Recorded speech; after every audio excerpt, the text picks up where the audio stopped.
તો મિત્રો આ છે આપણે ડુંગળીનું ખેતર અને તૈયાર પણ થઈ ગયું છે અત્યારે. અને હજી તો પાવાનું પણ છે, માત્ર લાઇટની જરૂર છે. એટલે સવારે 4 વાગે આવશે લાઇટ અને પાવાનું પણ છે. તમે જોઈ શકો છો આ બીજી ડુંગળી છે.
रस्तों पे तो नहीं लड़खड़ाने वाले साहब, हम गांव के पगडंडियों के पाले हुए बच्चे हैं। हाँ, तुम्हें होती होगी धूल से एलर्जी, हम पूरा लड़कपन मिट्टी साने हुए बच्चे हैं।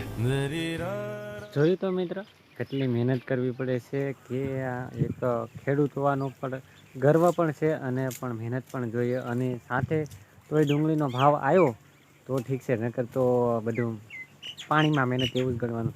પણ બધાનો સપોર્ટ છે અને થેન્ક યુ પર યુટ્યુબ ચેનલને અને થેન્ક યુ યુટ્યુબ પરિવારને બધાનો ખૂબ ખૂબ આભાર મિત્રો. સાથે તમારો સપોર્ટ રહ્યો ને તો અમે ઘણા આગળ પણ જઈ શકશું અને આગળ આવ્યા પણ છીએ. અને થેન્ક યુ પોપટભાઈ, બધા મિત્રોનો ખૂબ ખૂબ આભાર. અમારા બ્લોગને જોતા રહેજો અને લાઈક સબસ્ક્રાઈબર કરતા રહેજો. અને સાથે અમારા બ્લોગમાં કોમેન્ટ પણ કરજો કેવું લાગ્યું છે. તો એક ખેડૂત પણ કેટલી મહેનત કરે તો મિત્રો થોડું થોડું મળે છે, પણ મહેનત તો કરવી જ પડે ને. શું કહેવું તમારું? તો ચાલો મિત્રો, આગલા બ્લોગમાં પાછા મળશું. આભાર.